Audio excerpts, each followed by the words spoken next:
Thank you for joining us. Our sign language interpreter is William Silla. Now, President Uhuru Kenyatta this evening made a number of changes in his government that saw the appointment of a new chief of the Kenya Defence Forces.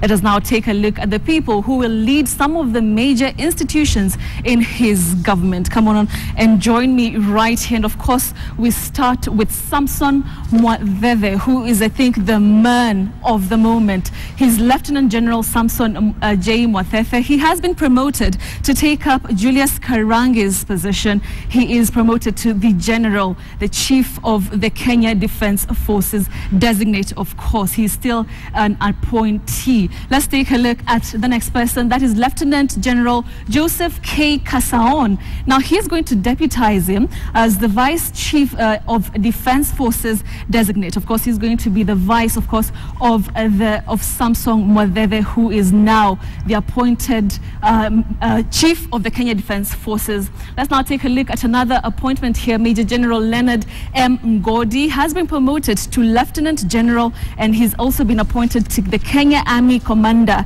and of course he is designate. Those are some of the appointments. Moving on to this familiar face, Eugene Wamalwa has been nominated as the Cabinet Secretary for Water and Irrigation Services. Many have said that he was out in the cold for so long since he was a Justice Minister in the Kibaki regime, but now he is back in that newly created Ministry of Water and Irrigation Services. Moving on to this lady here, Dr. Monica Juma. He is the nominee, is Secretary to the Cabinet, a position that was previously held by Francis Kimemia, who has been suspended following his appearance on the EACC graft list. Let's now take a look at another appointment here.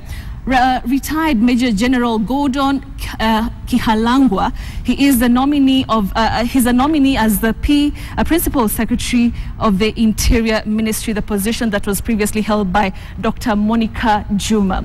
Let's continue on. Also a familiar face, Nzioka Waita, he has been appointed as the Secretary of Delivery in the Office of the President. He has been serving as the Director of Corporate Affairs at the Safaricom Limited. He has worked there as a legal officer of the company for close to 12 years. Those are, of course, the major appointments and nominations that President Uhuru Kenyatta made this evening. And of course, the names of the three nominees will be forwarded to Parliament for vetting. We'll be keeping an eye on this particular developing story.